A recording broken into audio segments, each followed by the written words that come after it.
अगर मैं आपसे पूछूं कि इंडिया में कितने परसेंटेज पॉलिटिशियंस करप्ट हैं, तो इस क्वेश्चन का अगर आपका आंसर आएगा 60%, 70%, कोई 100% भी बोल देगा। अब अगर हम इस क्वेश्चन को ध्यान से समझें तो परसेंटेज कैलकुलेशन तभी पॉसिबल है जब हमें सारे पॉलिटिशियंस के बारे में पता हो और उसके बाद हमें ये भी पता हो कि इनमें से कौन कौन करप्ट है। लेकिन हमने ऐसा नहीं करा। हमने जनरल परसेप्शन में इसका आंसर करा एक हायर परसेंटेज में। अब हमने हायर परसेंटेज में आंसर क्यों करा? ब्रेन की फंक्शनिंग पे एक टर्मिनोलॉजी यूज़ होती है जिसको बोलते हैं अवेलेबिलिटी बायस। अवेलेबिलिटी बायस में क्या होता है कि जो इन्फॉर्मेशन बहुत इजीली रिट्रीवेबल है, अगर उससे रिलेटेड हमसे कोई क्वेश्चन पूछा जाएगा तो हम उसको एक ड्रामेटिक उसमें या एक बहुत हायर परसेंटेज में उसका आंसर करेंगे।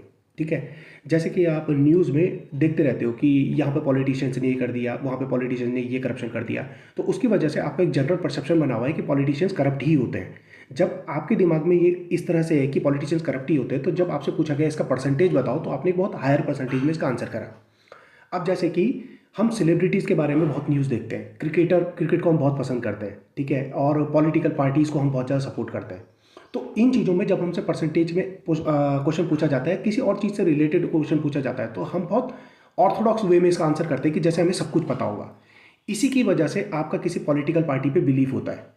अब आपको बाकी सारी पॉलिटिकल पार्टीज़ के काम नहीं मालूम है, लेकिन आपका एक पर्टिकुलर पॉलिटिकल पार्टी की तरफ इंक्लिनेशन इसी वजह से है क्योंकि कहीं ना कहीं आपका बिलीफ सिस्टम बोलता है कि दिस इज़ द वन, इस तरह से।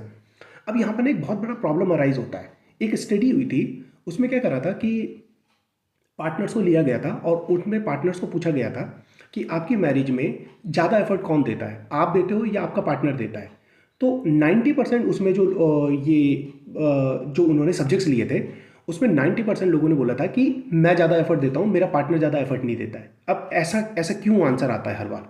ऐसा इस वजह से आता है क्योंकि हमारा ब्रेन ना हमारे पर्सनल एक्सपीरियंसेस को बहुत ज़्यादा इंपॉर्टेंस देता है। हमारे पर्सनल एक्सपीरियंसेस को वो इस तरह से रखता है कि ब्रेन में वो बहुत ईजिली अवेलेबल है। तो जब हमारे बारे में पूछा जाएगा तो हमारा एफर्ट का लेवल बहुत हाई आएगा। लेकिन हम सामने वाले के जो एफर्ट होते हैं ना, वो तभी हम ज़्यादा याद रखते हैं जब वो ड्रामेटिक होते हैं। वो हम ऐसे ड्रामेटिक इवेंट्स अगर कोई नहीं होंगे, ज़्यादा मतलब बड़ा कुछ करा नहीं है, लेकिन वो उसके हिसाब से बड़ा काम है, उसके हिसाब से वो सारा काम कर रहा है, तो वो हमारा ब्रेन याद नहीं रखेगा। जिसकी वजह से क्या होता है, हम हमेशा चीज़ों को इस तरह से देखते हैं कि मेरा एफर्ट ज़्यादा है और सामने वाले का एफर्ट कम है। तो इसका एक ही तोड़ है कि हम एक्चुअली में सेकेंडरी ब्रेन को एक्टिवेट करें और हम एक्चुअली में कैलकुलेशन करें। कैलकुलेशन मतलब हम चीज़ों को एक बिलीफ सिस्टम से तोड़ के हम चीज़ों को कैलकुलेटिव वे में देख रहे हैं, तभी जाके हमें वो चीज़ें एक्चुअल में समझ में आ सकती है कि किसने कितना एफर्ट किया है। लेकिन जनरली हम ऐसा नहीं करते क्योंकि नेचुरल टेंडेंसी वाला जो हमारा प्राइमरी ब्रेन है वो ऑटोमेटिक होता है और हमारे कंट्रोल के बाहर होता है। Thank you.